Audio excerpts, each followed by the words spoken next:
এবার মেয়েটা বলে, কে আপনি? এই মরুভূমির মাঝখানে রৌদ্রের মধ্যে দাঁড়িয়ে দাঁড়িয়ে কথা বলেন, কে আপনি? ঘরে আসেন।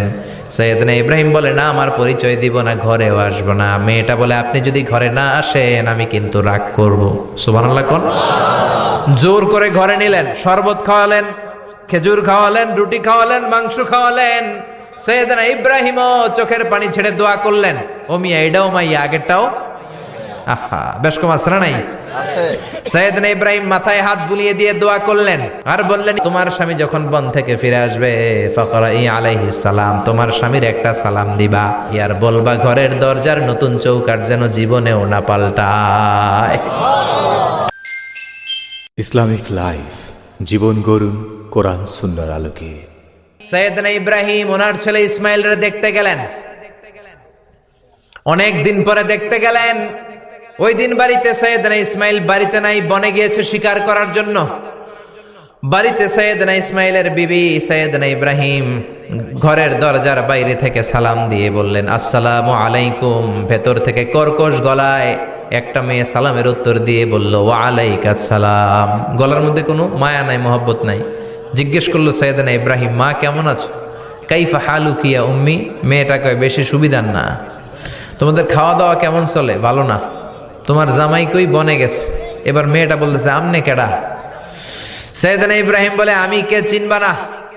ইদা জা যাওজুকা মিনাল গাবা, স্বামী যখন বন থেকে ফিরবে ফাকরাই আলাইহিস সালাম, তোমার স্বামীর একটা সালাম দিবা।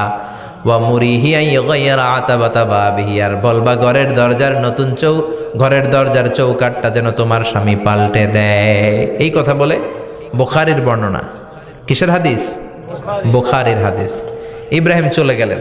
ইসমাইল আসার পরে বিবি বলতে আরম্ভ করছে, দুপুরবেলা একটা বুড়া আইছিল। বুড়া কে আইছিল?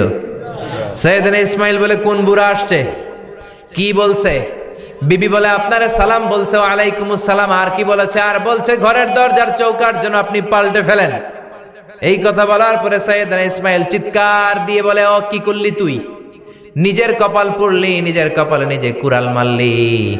ও মিয়া, চোর বোঝে চোরের সিগনাল, পুলিশ বোঝে পুলিশের সিগনাল, নবী বোঝে নবীর সিগনাল, ঠিক কিনা? সৈয়দনা ইব্রাহিম যা বলছে ইসমাইল আলাইহিস সালাম ধরে ফেলছে। ডেকে বললে, এটা বুড়া না, এটা তোর শ্বশুর। এইটা আমার বাবা ইব্রাহিম খলিল। আমার বাবা যা বলেছে, সিগন্যালটা তো গ্রিন সিগন্যাল না, এটা তো রেড সিগন্যাল, এটা তো বিপদ সংকেত। আমার বাবা যা বলেছে এর মানে হলো তোরে যেন আমি তালাক দেই।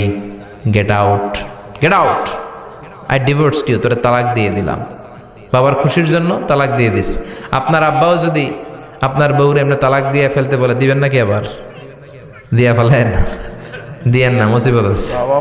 আপনার বাবাও বাবা, সৈয়দনা ইসমাইলের বাবা, ইব্রাহিমও বাবা, ঠিক কিনা? সৈয়দনা ইব্রাহিম মন গড়া কথা বলতেন না, আকাশ থেকে ওহী আসলে বলতেন। এই জন্য আপনার বাবা যদি বলে বউরে তালাক দিয়েন না, খবরদার।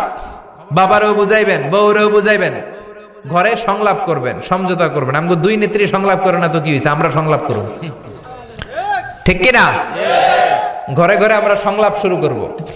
মিলাই দিবেন, হ্যাঁ, বুঝাই দিবেন, বাবারও বুঝাবেন, বউরেও বুঝাবেন।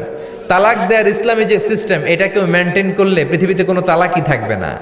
ডিভোর্স রেট একেবারে কমে যাবে। এখন ঘরে ঘরে তালাক, ঠিক কিনা? তালাক দেওয়ার সিস্টেম হচ্ছে পঞ্চম স্টেপে যে তালাক, পঞ্চম ধাপে। প্রথম ধাপ হচ্ছে ফাইদুহুন্না, বউর সাথে ঝগড়া হইলে ফাইদুহুন্না